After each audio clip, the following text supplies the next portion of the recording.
She rolled her eyes at me in front of 300 people and said, "Why are you even here?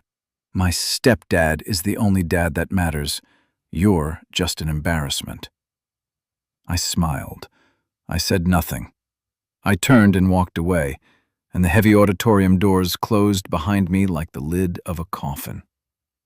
What she didn't know was that her tuition, her monthly allowance, and the very house she called home had been paid for by me in secret for 4 years. And the next morning, every single payment stopped. My name is Robert Holloway. I'm 58 years old, and until that Saturday afternoon in May, I believed I understood what unconditional love meant. The gymnasium at Whitmore State had been converted for the occasion, folding chairs arranged in careful rows beneath banners that read, "Congratulations, Class of 2026.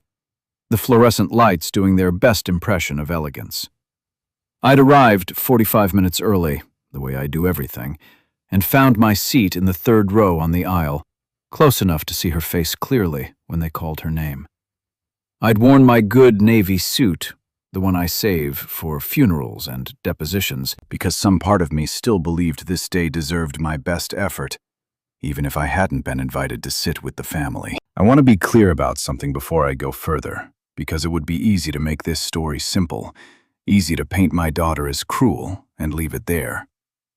That would miss the point entirely. Madison wasn't born unkind.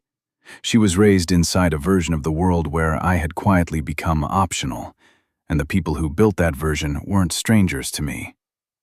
They were her mother, Denise, and the man Denise left me for 6 years earlier.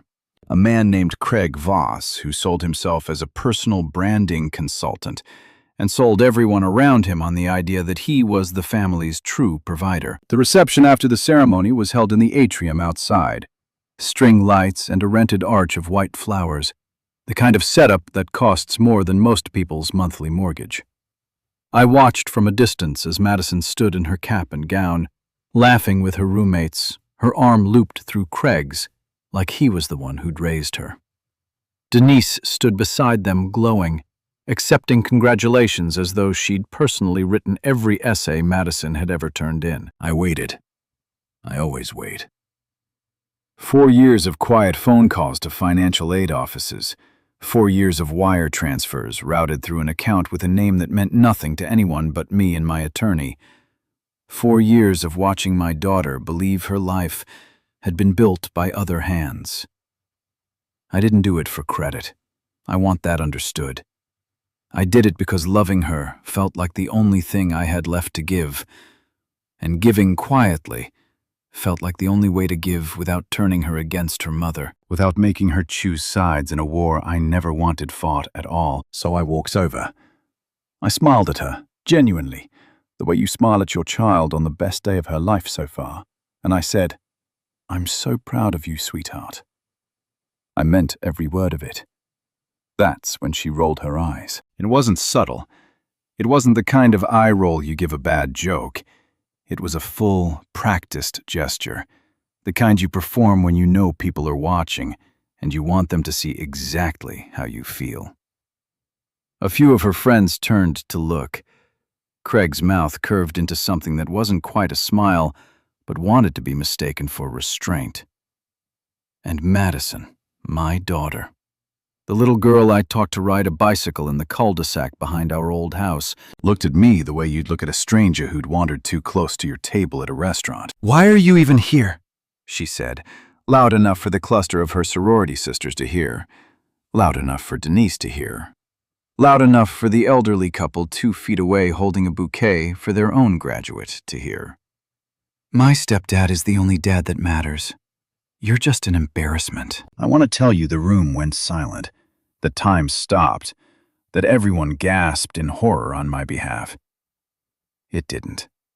That's not how humiliation actually works. The world keeps moving. Someone laughed at something across the atrium. A string quartet kept playing somewhere near the drink table. Life doesn't pause to acknowledge the moment your daughter erases you in public. It just keeps going.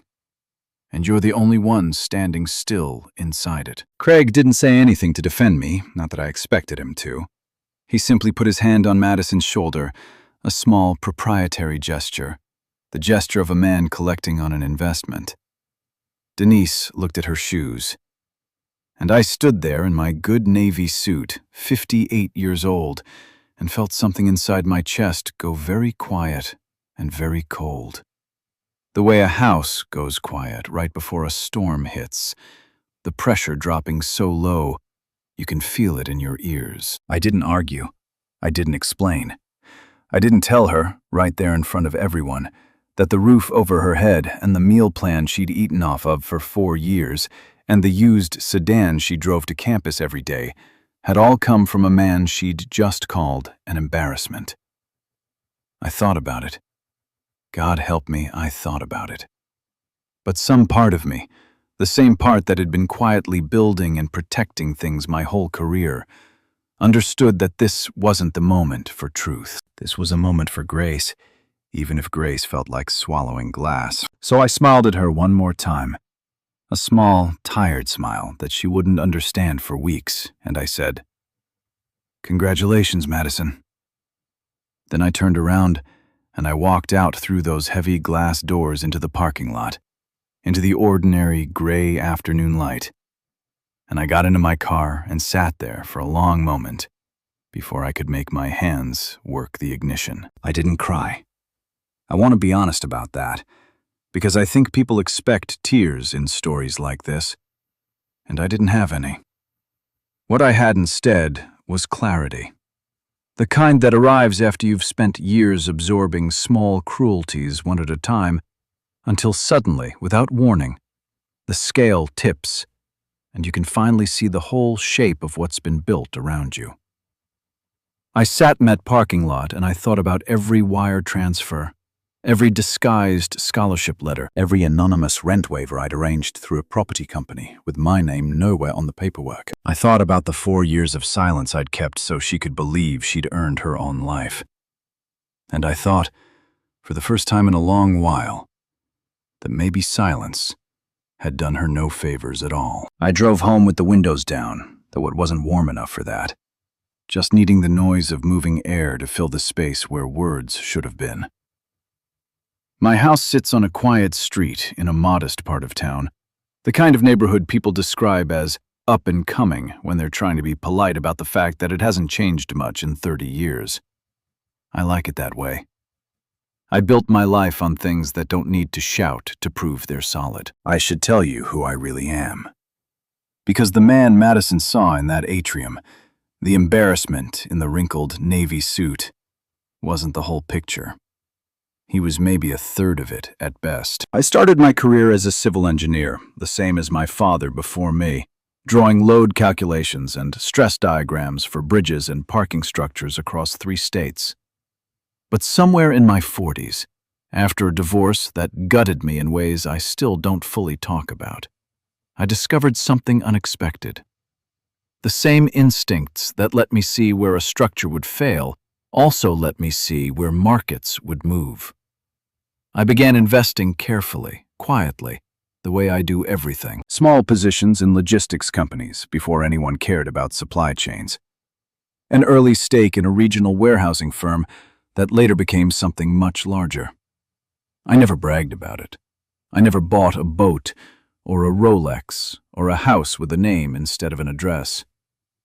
I kept driving my 10-year-old truck and eating dinner at the same diner every Thursday, because none of that had ever been the point. The point, as far as I understood it, was to make sure my daughter never had to worry about the things I'd worried about as a kid. Denise and I met when we were 26, both broke, both working jobs we didn't love, both convinced that if we just kept our heads down, we'd build something worth having.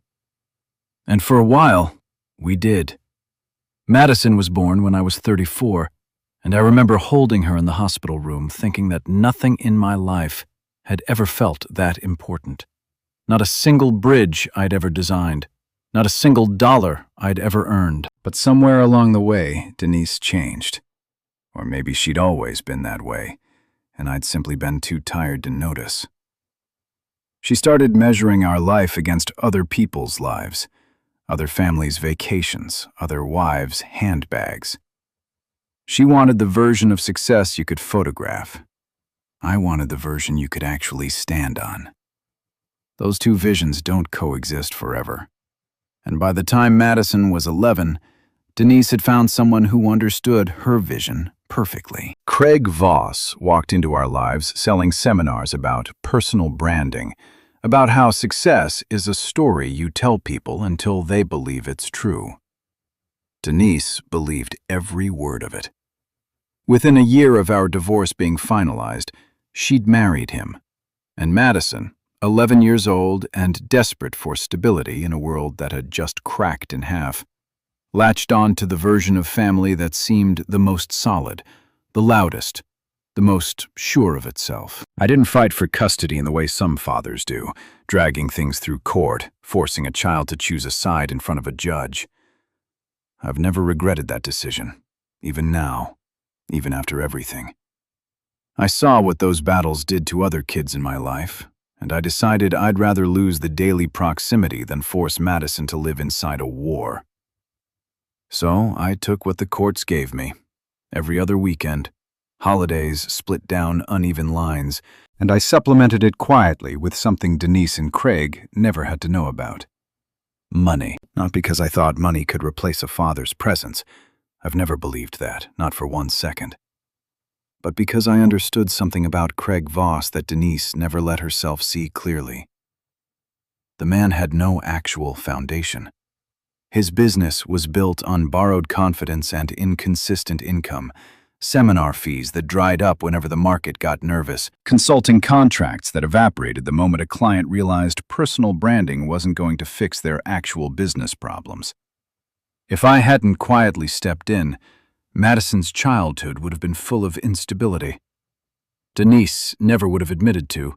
Moves in the middle of school years, tuition payments missed, the kind of chaos that leaves invisible scars on a kid, even when the adults insist everything is fine. So I built a structure of my own, one nobody could see. I set up a private trust through my attorney, funded it with money from my investments, and used it to quietly cover the gaps in Madison's life without ever letting Denise or Craig know where the money actually came from. Extra tutoring when she struggled in math.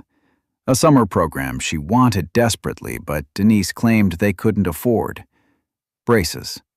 A car for her 16th birthday that Craig took full credit for, standing in the driveway with his arms crossed like he'd built the engine himself. I let him take the credit, every single time. Because the alternative was forcing an 11-year-old, then a 14-year-old, then a 17-year-old, to understand that her mother had built a life on a foundation that would have collapsed without her father's silent intervention. I didn't want Madison to hate her mother. I didn't want her confused about who to trust. I wanted her to simply have a stable life, and I was willing to disappear behind the scenes completely to make that happen. I thought that was love. For a long time, I was certain of it. Sitting in my kitchen that night after the graduation, staring at a cup of coffee I had no intention of drinking, I started to understand something else entirely. Unconditional love, given in complete silence, without ever being seen or acknowledged, doesn't always teach a child gratitude. Sometimes it simply teaches them that the ground beneath their feet is free, that stability requires nothing from them, that someone will always quietly catch them, no matter how they behave. I had spent 4 years building Madison a life so comfortable she never had to ask a single hard question about where any of it came from. And that Saturday afternoon, in front of 300 strangers, she'd finally shown me exactly what that comfort had cost. I want to walk you through exactly how it worked, because I think the mechanics matter here almost as much as the emotions do. If you've never built something meant to be invisible, you might assume it's simple, that money just moves quietly from one place to another and nobody asks questions. It isn't simple. Invisibility requires more architecture than visibility ever does.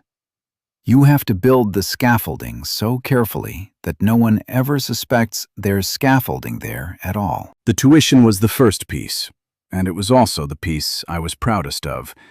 In the strange, quiet way you can be proud of something no one will ever know you built.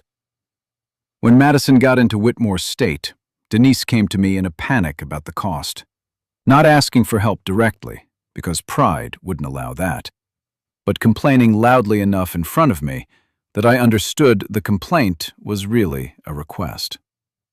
I told her I'd see what I could do, knowing full well what I intended to do. Through my attorney, a sharp, careful woman named Priscilla Ames, who has kept more of my secrets over the years than I could count, we established something called the Holloway Family Educational Trust, though the name never appeared on a single piece of paperwork Madison ever saw.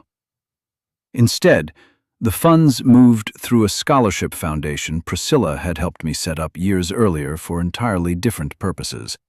A foundation with a generic, forgettable name, the kind of name that sounds like it could belong to anyone. Madison received a letter her senior year of high school informing her she'd been awarded the Cornerstone Merit Scholarship.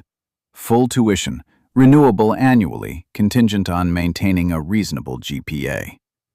She cried when she opened that letter.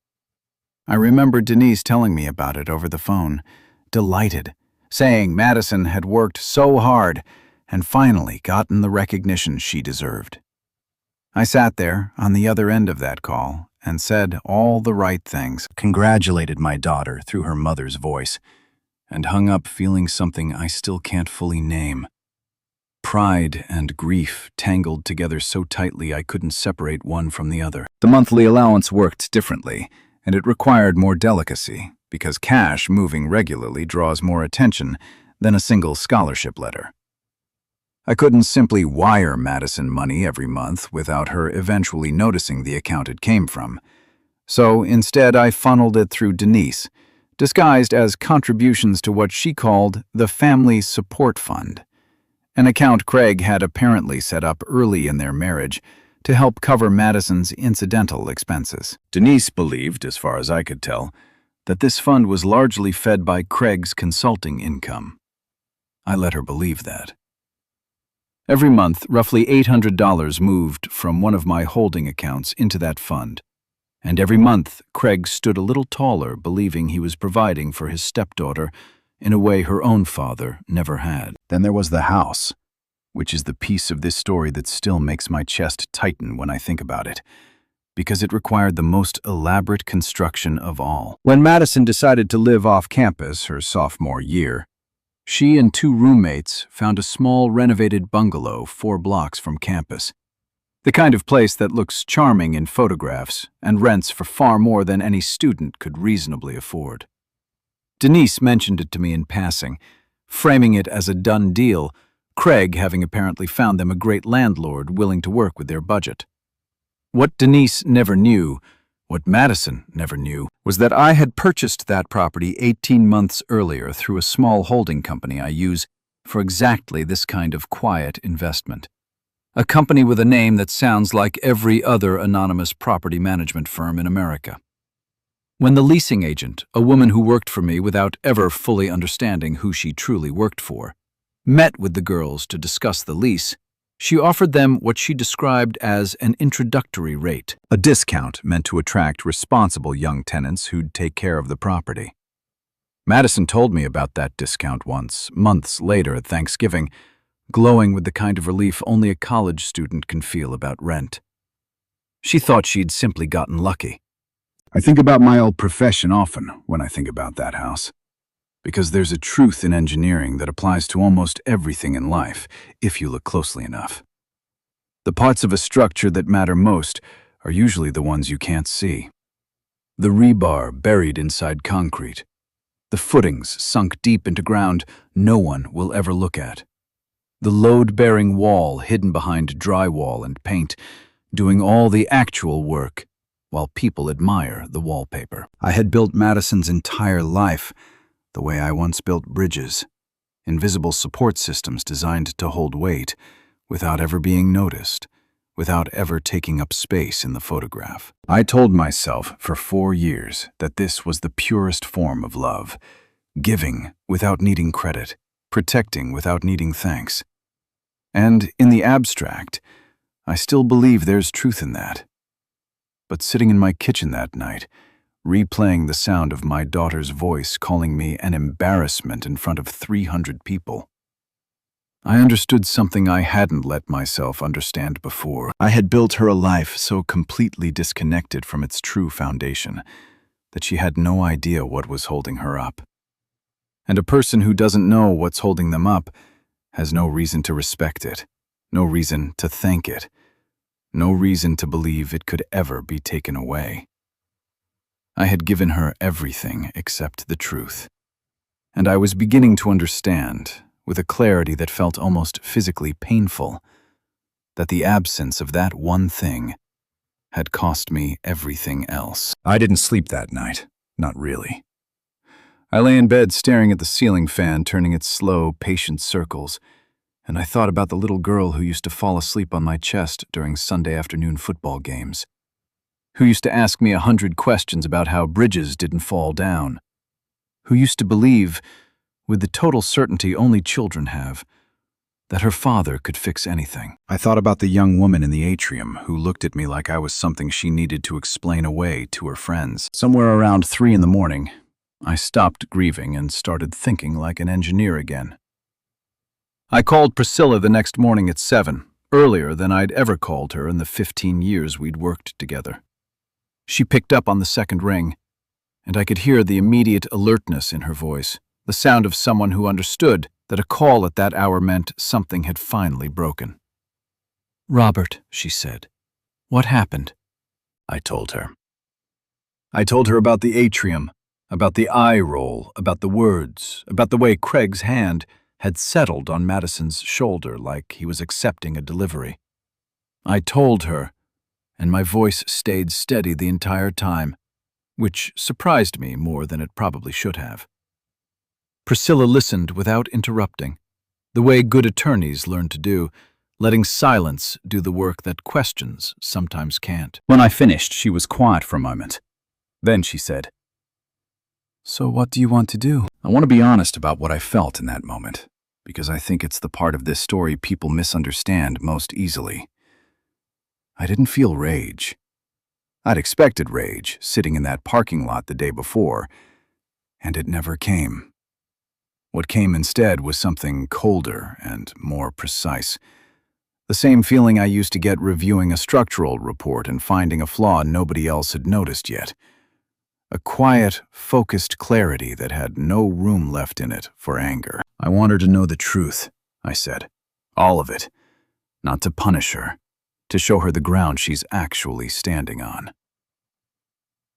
Priscilla didn't respond right away. When she did, her voice had softened, the professional edge replaced by something closer to the friendship we'd built over the years.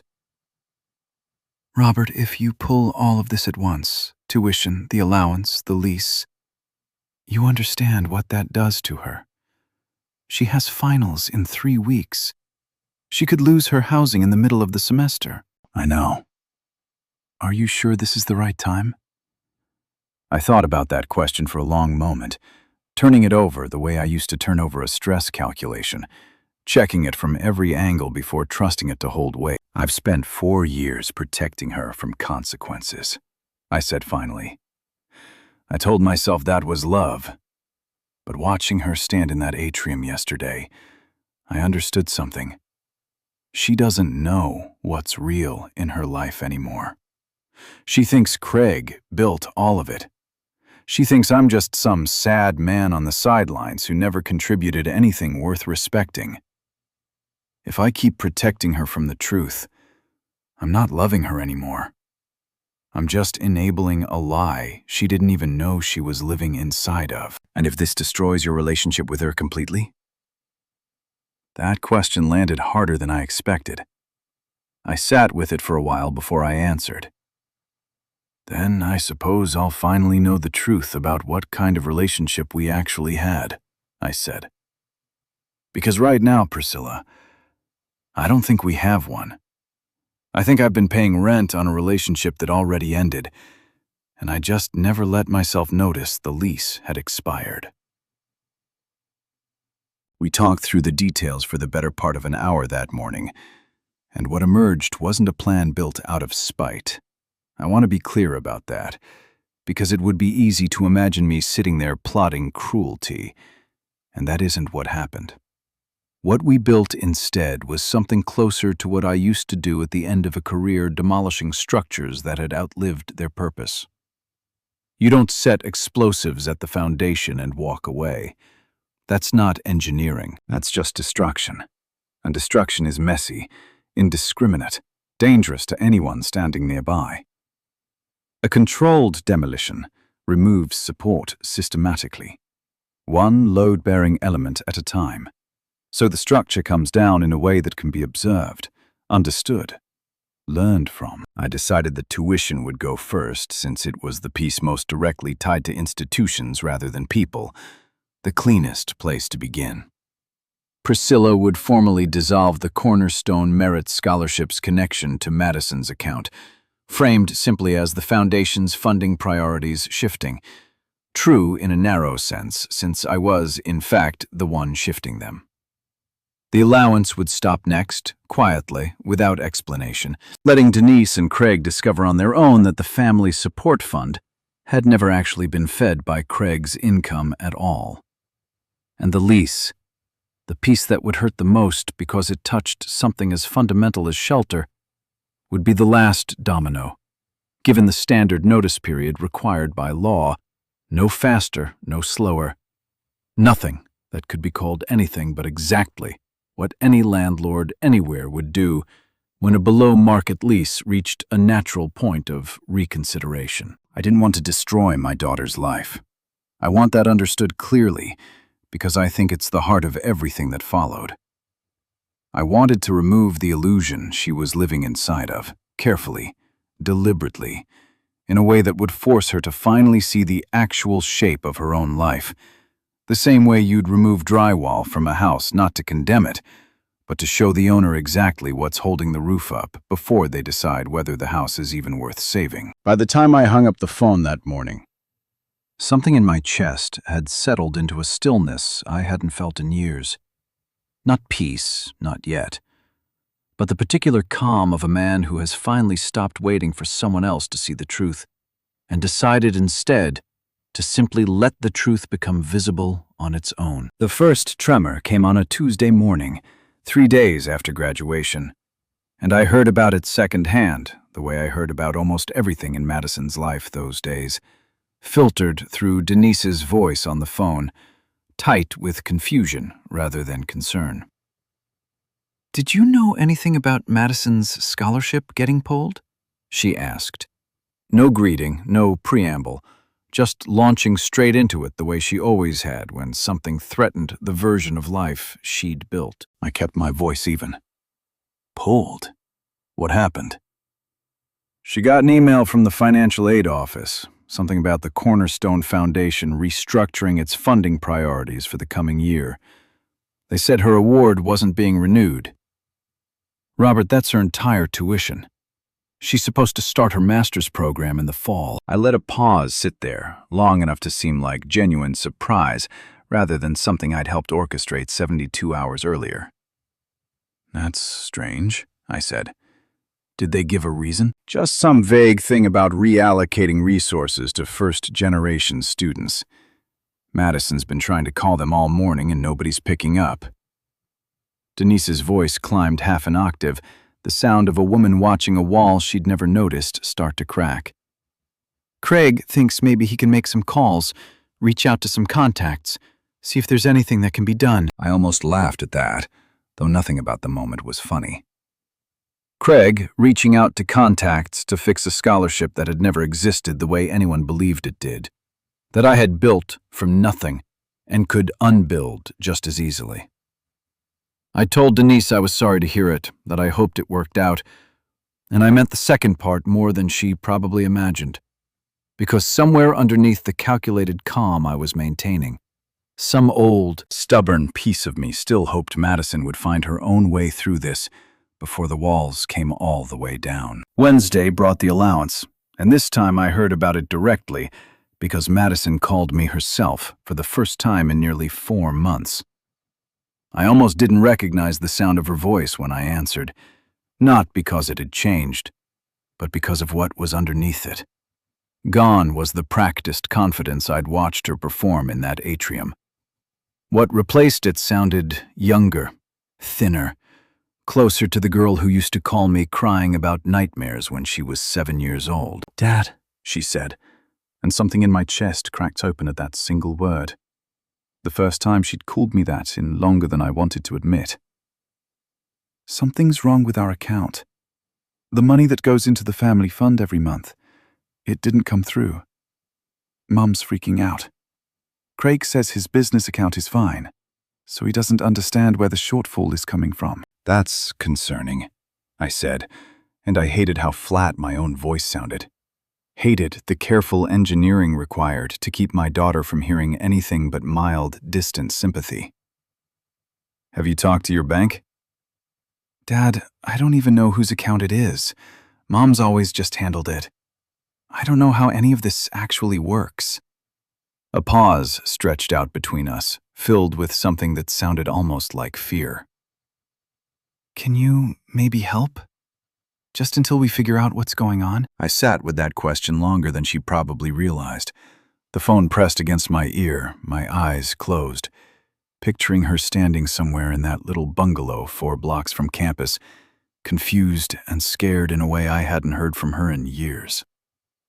Every instinct I'd built over 4 years of quiet giving screamed at me to say yes, to fix it immediately, to make the fear in her voice disappear the way I always had. "I think you should ask Craig to explain the account to you," I said instead. "It sounds like you deserve to understand where your own money comes from." The silence on the other end lasted long enough that I wondered if the call had dropped. When she finally spoke again, her voice had hardened back into something closer to what I'd heard in the atrium. "Wow. Okay. I guess I shouldn't have expected you to actually help." And she hung up before I could say anything else. I sat at my kitchen table for a long time after that call ended, the phone still warm in my hand, and I let myself feel the full weight of what I'd just done. It would have been so easy to wire the money, to smooth the crisis over before she even finished feeling it, the way I'd smoothed over every crisis of her life for the past 4 years. But I understood, sitting there in that quiet kitchen, that smoothing it over one more time would mean nothing had actually changed, that I would simply be building the same invisible foundation under a slightly different house, still unseen, still unacknowledged, still ready to be called an embarrassment the next time convenience required it. Thursday brought the third tremor, the one I'd been dreading most, delivered not through a phone call, but through a text message from Madison that I read 3 times before I fully absorbed it. "We got a notice. The landlord says our lease is ending in 30 days. They said the property's being reassessed for market rate, and we can't afford the new price. Craig's trying to figure out what's going on, but he says he doesn't even know the landlord's name." I stared at that message for a long time. 30 days felt merciful. More time than the standard notice required, though Madison had no way of knowing that the property management company issuing it operated under my quiet direction. That the reassessment had been ordered the same morning I'd sat in my kitchen deciding this needed to happen. I typed out a response, deleted it, typed another, deleted that one too. Finally, I wrote something simple, something true in every sense that mattered. "That sounds stressful. I hope you're able to find something that works for your budget." I hit send and set the phone down on the counter, and for the first time since the graduation, I let myself cry.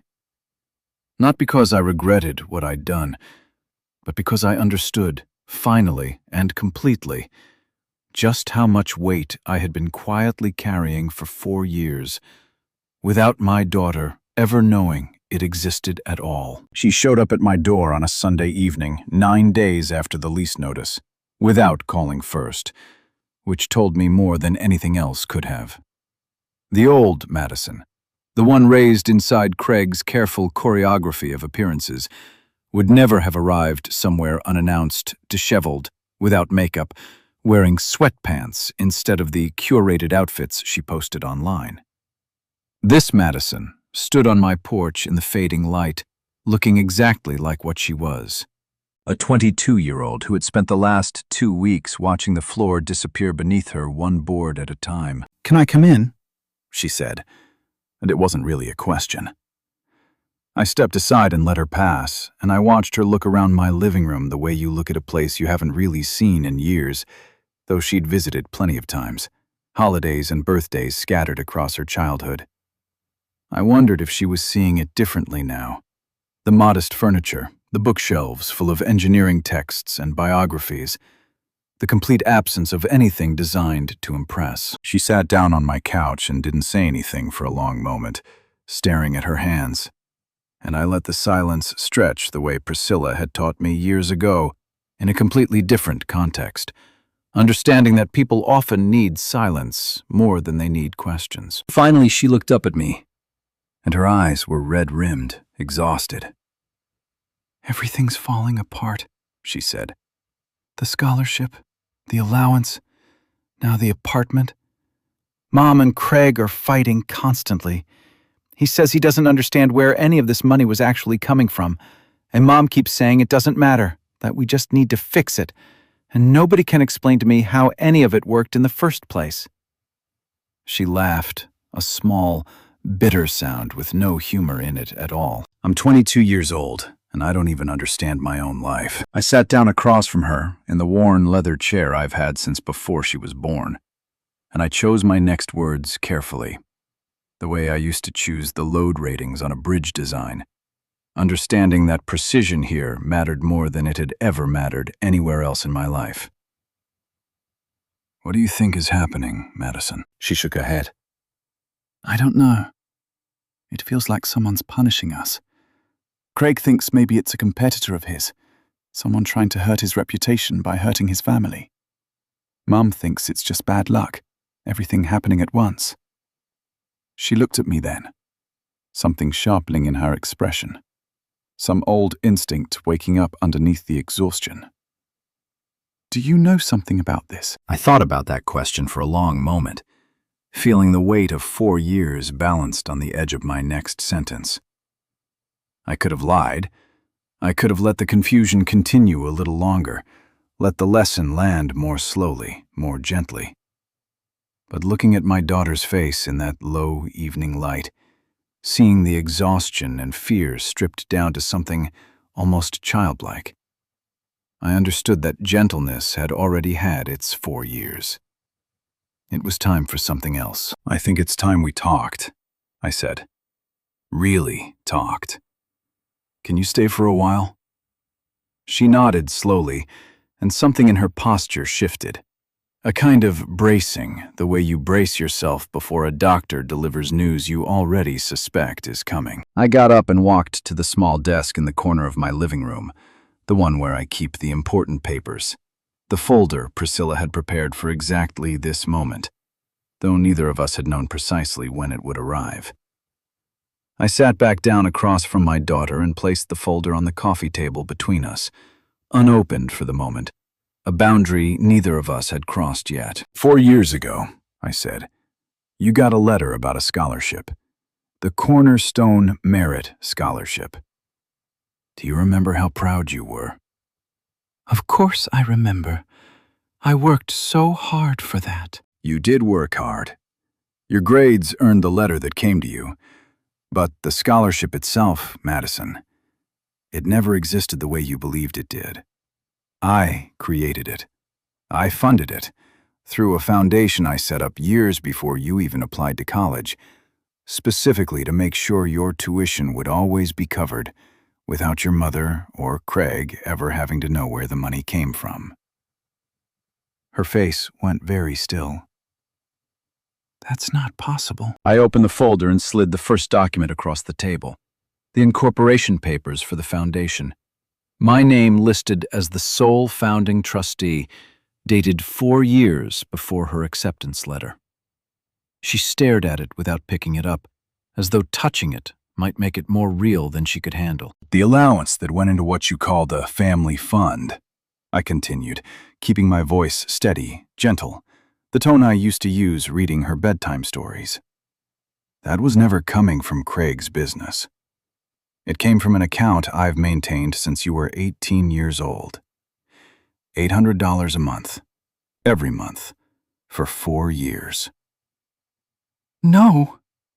Her voice cracked on the single word. No, Craig said that fund was from his consulting work. He told me that. I imagine he believed it was, in a way. Your mother told him the fund came from various family contributions.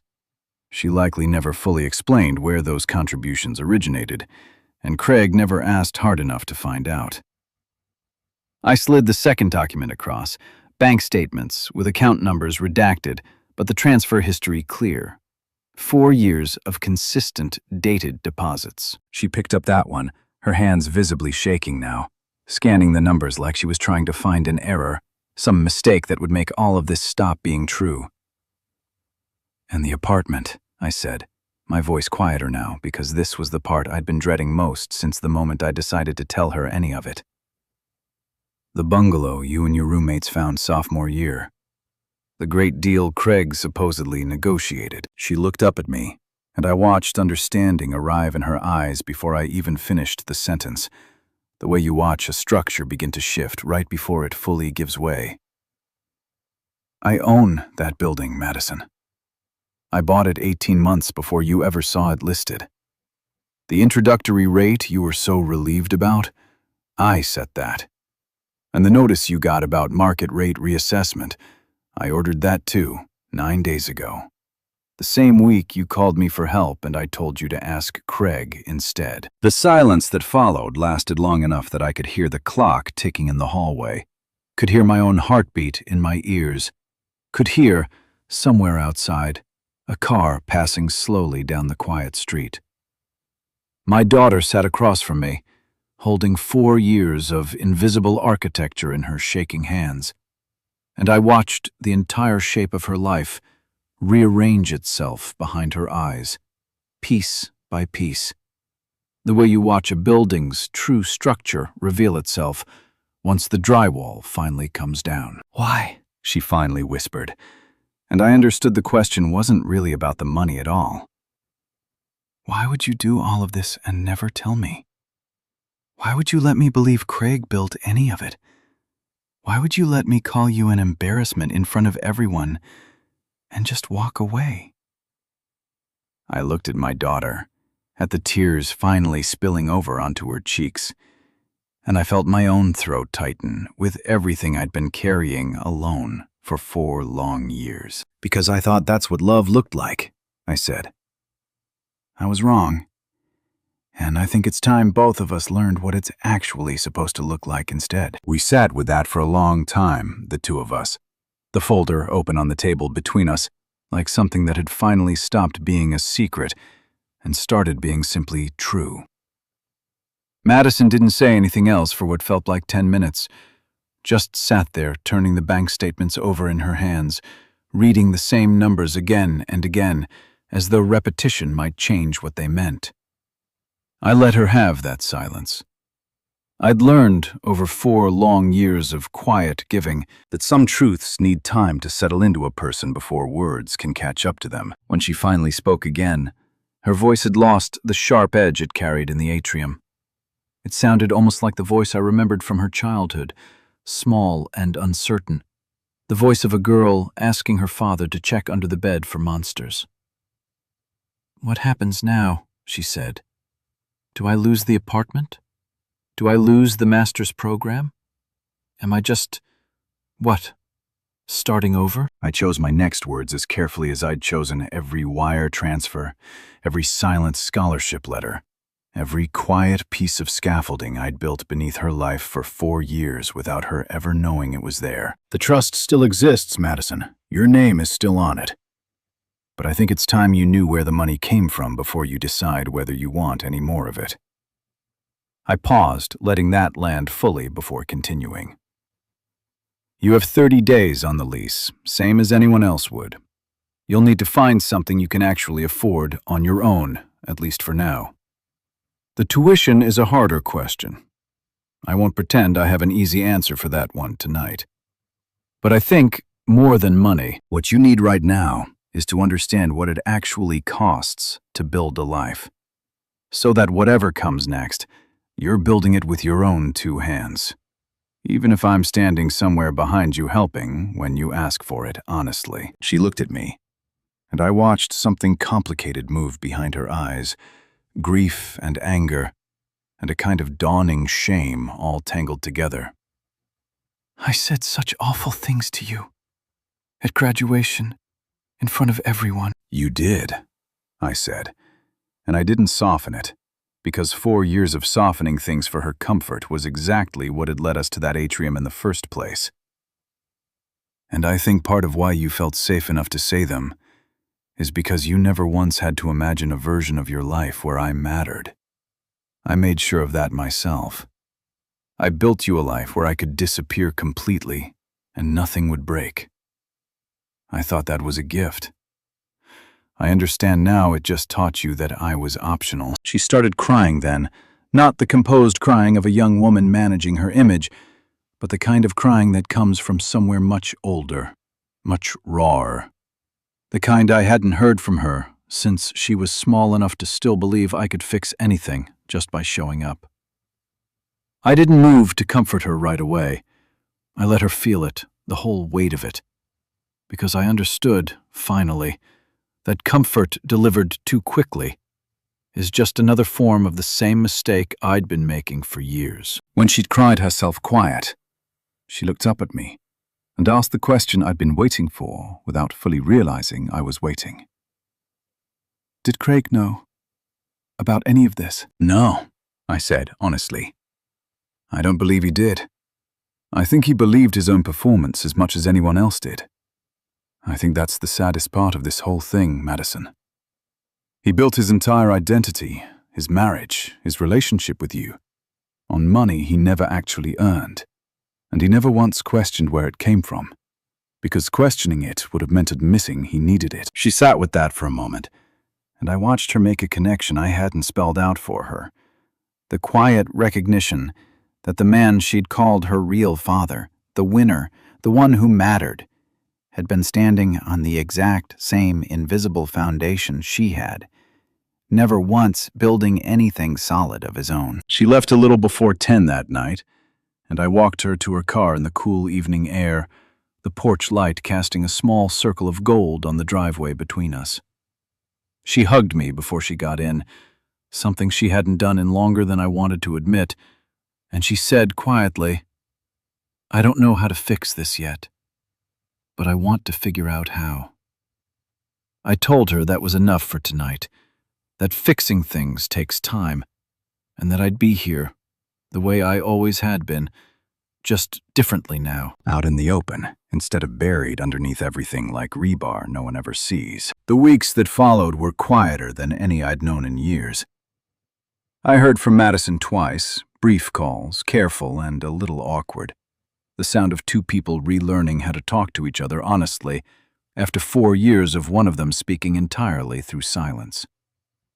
I heard from Denise exactly once, a voicemail I almost didn't return, her voice tight with a panic that had nothing to do with our daughter, and everything to do with the fact that Craig's consulting business, it turned out, had never had another meaningful client beyond the family fund I'd been quietly feeding for years. Without it, his income had simply evaporated, and the life they'd built around his supposed success was folding in on itself, one bill at a time. She wanted to know if I could help. I told her, as gently as I could manage, that this particular problem had never really been mine to solve, and that maybe it was time she and Craig learned the same lesson our daughter was learning, the hard way, the only way that ever seems to actually stick. I spent most evenings that summer out on my back porch, a glass of iced tea sweating in my hand, watching the light fade slowly over my quiet, unremarkable street. And I found something in that stillness I hadn't expected to find. Not triumph. I never wanted triumph out of any of this. Just a kind of peace that comes from finally living a life that matches the truth of who built it. I had spent 4 years hiding every load-bearing piece of myself behind other people's credit, And I understood now that hiding, no matter how well-intentioned, is its own quiet form of dishonesty, one that costs everyone involved more than anyone realizes, until the whole structure finally shows its cracks. Madison called me at the end of that summer to tell me she'd found a smaller apartment across town, one she was paying for herself with a part-time job and a modest loan she'd applied for honestly, in her own name, understanding for the first time exactly what those numbers meant and where they came from. She told me she was reapplying for financial aid the right way, filling out every form herself, learning the language of her own finances instead of trusting someone else to translate it for her. She sounded tired, in a way that had nothing to do with exhaustion and everything to do with growth. The particular tiredness of someone building something real with their own hands for the very first time. "I used to think you were the embarrassment," she told me on that call, her voice quiet, careful, honest in a way it hadn't been in years. "I think I finally understand who was actually holding everything up the whole time." I didn't need her to apologize further than that. I didn't need a grand gesture or tearful reconciliation staged for anyone else's benefit. I just needed my daughter to finally see the truth clearly and to decide on her own what she wanted to build now that she understood exactly what real ground felt like beneath her feet. So let me ask you something before we go, because I think this story only matters if it means something beyond just my own family's quiet unraveling and rebuilding. Have you ever given so much of yourself in silence that the people you loved forgot you were even there? Forgot to thank you? Forgot to see you standing behind everything they had? Have you ever had to choose between protecting someone's comfort and giving them the truth they actually needed to grow? I'd love to hear where you land on that question, because I think most of us, if we're honest, have stood exactly where I stood in that atrium at least once in our lives, quietly holding up something no one else could see. If this story moved you even a little, I hope you'll take a moment to share it with someone who might need to hear it today. And if you'd like to hear more stories like this one, stories about quiet people who are underestimated until the truth finally comes to light, I hope you'll stay with us for the next one. Thank you for listening all the way to the end. And thank you, truly, for caring enough to sit with a story like mine.